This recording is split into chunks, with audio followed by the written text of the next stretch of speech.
बाबरी मस्जिद से नहीं पहुंच चुका है। तकरीबन 25 लाख लोगों की जिंदगी दांव पर लगी है, लेकिन फिर भी पर्यावरण मंत्रालय और राज्य प्रदूषण नियंत्रण बोर्ड हाथ पर हाथ धरे बैठे हैं, जबकि प्रदेश के पर्यावरण मंत्री संजय देवताले का ये गृह जिला है।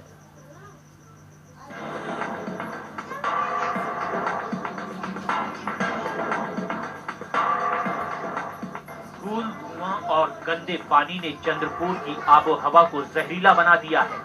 जिले की औद्योगिक इकाइयों से निकलने वाले धुएं ने वायु और केमिकल युक्त गंदे पानी ने भूजल को इतना प्रदूषित कर दिया है कि लोगों का जीना मुहाल हो गया है। विश्व के प्रदूषित शहरों की सूची में चंद्रपुर भी एक है। यही वायु प्रदूषित चंद्रपुर अब खतरनाक तरीके से जल प्रदूषित भी होता चला जा रहा है। यहाँ के फैले सैकड़ों उद्योगों की गंदगी के चलते पीने के पानी में नाइट्रोजन की मात्रा बढ़ते चली जा रही है और आने वाले 10 वर्षों में यहाँ के निवासी पेट के कैंसर से पीड़ित होगी, ऐसी संभावना जताई जा रही है। भारतवर्ष में एक प्रदूषित शहर माना जाता है। चंद्रपुर का नंबर पहले या दूसरा नंबर आता है पूरे देश में। और औद्योगिक विकास इतना ज़्यादा हुआ है यहाँ कि और फैक्ट्री और यहाँ थर्मल पावर प्रोजेक्ट आ रहे हैं। इसका कारण ये हुआ है कि यहाँ का प्रदूषण लेवल बढ़ रहा है। 25 लाख की जनसंख्या वाले चंद्रपुर जिले में कुल 700 उद्योग हैं।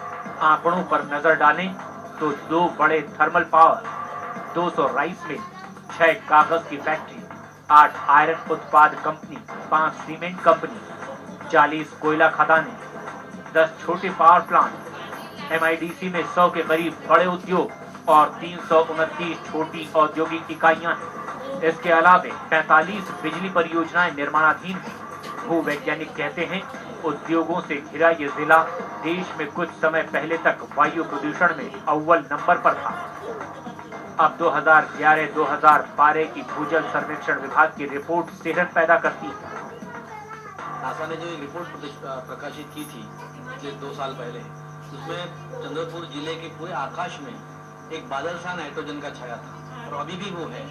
और उसके कारण यहाँ पर हर साल बारिश जो होती है वो एसिड की बारिश होती है और यहाँ का जो वायु प्रदूषण है वो भी बहुत बड़ी मात्रा में बढ़ रहा है। और उसके बाद अभी जो भूजल सर्वेक्षण विभाग का जो अभी एक मामला सामने आया है, उनका रिपोर्ट जो मुझे मिला है, उसके मुताबिक चंद्रपुर में कम से कम 6000 जो नमूने की जांच हुई है, उसमें से चंद्रपुर तालुका और पूरा डिस्ट्रिक्ट में सबसे ज्यादा जो 600 के ऊपर जो नमूने हैं वो नाइट्रेट से प्रदूषित है। 2011-2012 की भूजल सर्वेक्षण की रिपोर्ट कहती है चंद्रपुर जिले का भूजल पूरी तरह नाइट्रेट मिश्रित हो चुका है। प्राकृतिक रूप से पानी में नाइट्रेट की मात्रा प्रति लीटर 10 से 20 mgl होनी चाहिए, लेकिन चंद्रपुर में ये आंकड़ा 300 से 400 mgl पार कर चुका है, जो मानव जीवन के लिए काफी खतरनाक है। नाइट्रेट की मैक्सिमम लिमिट जो है ये 45 मिलीग्राम प्रति लीटर है। अपने चंद्रपुर डिस्ट्रिक्ट में जब हम लोग देखते हैं अबव 45 की पाई गई है। 10 से 11 मिलीग्राम पर लीटर उससे एक्सेप्टेबल मात्रा में लेते हैं, लेकिन अगर इससे ज़्यादा अगर ये नाइट्रेट का प्रमाण होता है तो उसका असर हमारे बच्चों पे, हमारे जो चंद्रपुर जिला में रहने वाले लोगों पे होता है। भूजल सर्वेक्षण रिपोर्ट तैयार करने के लिए 15 तहसीलों से सभी गांवों से पानी के नमूने लिए गए। कुल 6703 एकत्रित नमूनों में से 6110 नमूनों को जांच के लिए प्रयोगशाला भेजा गया। जांच में नाइट्रेट, क्लोराइड, आयरन और TDS में से नाइट्रेट की मात्रा सबसे ज्यादा थी। अकेले चंद्रपुर शहर में 920 नमूनों में से 660 नमूनों में नाइट्रेट की मात्रा औसत से काफी ज्यादा पाई गई।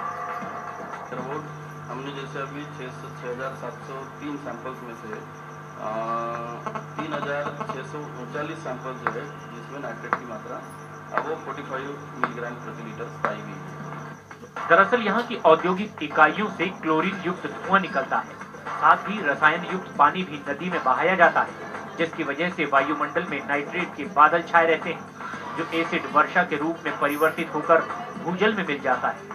मजबूरी में लोगों को यही पानी पीना पड़ता है, जिसकी वजह से पेट का कैंसर, नवजात शिशु में ब्लू बेबी सिंड्रोम और त्वचा रोग सहित बाल झड़ने की बीमारी इलाके में तेजी से फैल रही है।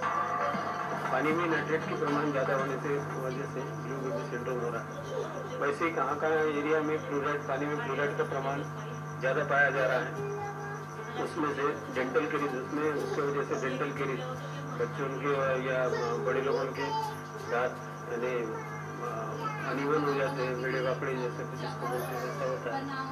तो वो भी प्रमाण चंद्रपुर जिले के कुछ राजूरा ब्लॉक में ज़्यादा मिल रहे हैं। प्रदेश के पर्यावरण मंत्री संजय देवताले का गृह जिला होने के बावजूद चंद्रपुर पूरी तरह उपेक्षित है, या यूं कहें कि लोग काल के गाल में समाने के लिए मजबूर हैं। चंद्रपुर से प्रकाश हांडे के साथ नरेंद्र पुरी, सहारा समय, नागपुर। और इस खबर पर बातचीत करने के लिए हमारे संवाददाता नरेंद्र पुरी हमारे साथ जुड़ रहे हैं फोन लाइन पर। नरेंद्र, ये जो रिपोर्ट अभी हमने अपने दर्शकों को दिखाई है, ये साफ करती है कि स्थिति खराब नहीं है, स्थिति भयावह है, बहुत ज्यादा डराने वाली है, दहशत पैदा करने वाली है। लेकिन राज्य सरकार के कान पर जूं आखिर क्यों नहीं रेंग रही, क्या वजह है?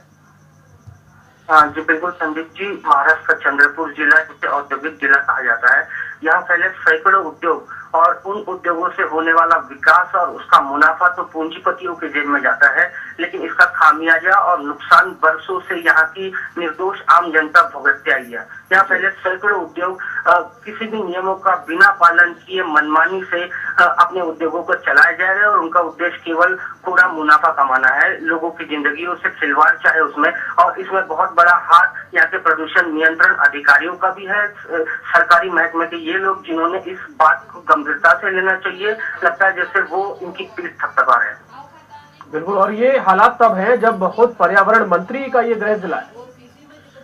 जी बिल्कुल संदीप जी, चंद्रपुर जिला जहाँ से संजय देवताले खुद चुनाव चुनकर आते हैं और राज्य के पर्यावरण मंत्री भी है, उसके बावजूद भी यहाँ उद्योगों से जो प्रदूषण होता है, नासा ने सैटेलाइट निरीक्षण द्वारा भी साफ तौर पर इस बात का खुलासा किया है कि विश्व के प्रदूषित शहरों की सूची में चंद्रपुर आता है।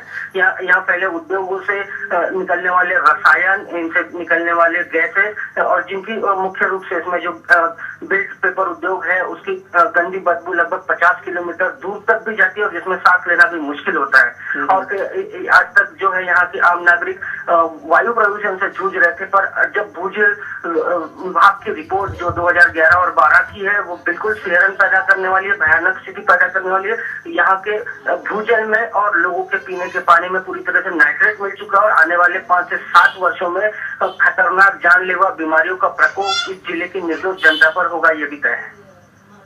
बहुत शुक्रिया आपका नरेंद्र पुरी। हम इस पूरी बातचीत के लिए हमारे संवाददाता नरेंद्र पुरी बता रहे थे कि किस तरह स्थिति की भयावहता का अंदाजा दरअसल सबको है। नासा की जो रिपोर्ट है वो भी इस स्थिति को और स्पष्ट करती है, लेकिन आखिर सरकारी अमले पर, प्रदूषण नियंत्रण बोर्ड पर खुद पर्यावरण मंत्री जब इस जिले से ताल्लुक रखते हैं, यहाँ से चुनाव जीतते हैं, तो फिर आखिर इस भयावह स्थिति को बदलने के लिए या फिर इसको कम करने के लिए प्रयास क्यों नहीं किए जा रहे? ये सवाल सबके जहन में कौंधता है। क्या उद्योगों से होने वाले मुनाफे के आगे सारी चीजें बौनी पड़ गई हैं, बौनी साबित हो रही हैं? ये सवाल सबसे अहम हो जाता है। 25 लाख लोगों की जिंदगी दांव पर है।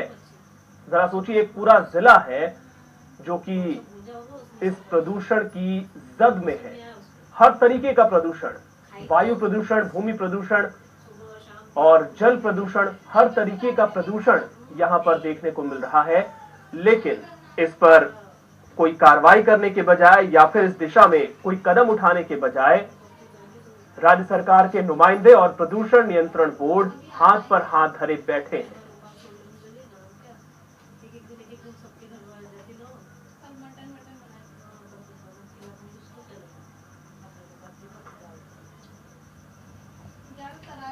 जहरीला धुआं और केमिकल युक्त पानी यहाँ साफ तौर पे देखा जा सकता है और इतने ज्यादा उद्योग दरअसल यहाँ पे लगा दिए गए, जो कि पहले ही इस बात का अंदाजा लोगों को था कि ऐसी स्थिति बनेगी, लेकिन शायद इंतजार किया गया कि स्थिति बहुत ज्यादा जब बिगड़े और उसके बाद जब इस तरह की कोई रिपोर्ट। हमारे साथ इस वक्त सुधीर मुनगंटीवार जी हमारे साथ जुड़ गए हैं, भाजपा महाराष्ट्र के प्रदेश अध्यक्ष। सुधीर जी, आपका बहुत स्वागत सहारा समय पर। ये एक रिपोर्ट अभी हमने अपने दर्शकों को दिखाई है, चंद्रपुर से जुड़ी हुई। आपके संज्ञान में भी ये पूरा मामला होगा, आप क्या समझते हैं, इसके लिए जिम्मेदार कौन है? इसके लिए महाराष्ट्र महाराष्ट्र और केंद्र की सरकार है, ये विषय को लेकर मैंने खुद संसद में जो पिटीशन कमेटी रहती उस कमेटी के सामने जनता के माध्यम से पिटीशन डाली, जो संसद में एक विशेष अधिकार रहता है। तब भी उस पिटीशन के जवाब में हमको बताया गया कि हम चंद्रपुर जिले को प्रदूषण मुक्त मॉडल जिला बनाएंगे। फिर राज्य में विधानसभा में कई विषयों को लेकर प्रदूषण के मामले हमने कई आयुधों का उपयोग करके सरकार के सामने प्रस्तुत किए। सिर्फ प्रस्तुत नहीं किए, हमने ये बताया कि हमारे यहाँ प्रदूषण इतना है कि अमेरिका का प्रेसिडेंट राष्ट्राध्यक्ष बदलने के लिए जॉर्ज बुश थे, ओबामा 8 साल लगते। हमारे यहाँ प्रदूषण इतना है ये WCL का थर्मल पावर स्टेशन का कि रात को जॉर्ज बुश को सुला दो, सवेरे 5 बजे ओबामा को लेके जाओ। ये उनको गंभीरता बताने के लिए कई बातें समझाई। यहाँ पे जब हमने एक तारांकित प्रश्न किया तो उस तारांकित प्रश्न के जवाब में सरकार मानती है कि श्वसन रोग जो सांस की बीमारियां होती है वो आमतौर पे महाराष्ट्र का जो रेट है वो 5% है और चंद्रपुर जिले का ये 11% के ऊपर है। बिल्कुल। पिछले अधिवेशन में ये विषय हमने बताया कि यहाँ कैंसर की संख्या बढ़ रही है, कौन जिम्मेदार है?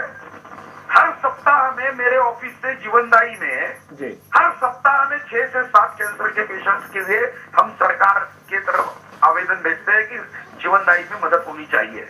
बिल्कुल सुधीर जी, तमाम जो बातें और ये आंकड़े इस रिपोर्ट के जरिए भी हमने अपने दर्शकों को बताने की कोशिश की है कि स्थिति दरअसल कितनी खतरनाक और कितनी भयावह है और ऐसे में सरकार को जाहिर सी बातें चेतना होगा, स्थितियां कहीं हाथ से आगे ना निकल जाए या फिर ये कोई जन आंदोलन, बड़े जन आंदोलन का रूप ना ले ले, ये भी सरकार को देखना होगा। फिलहाल आपका बहुत बहुत शुक्रिया सारा समय से बातचीत करने के लिए।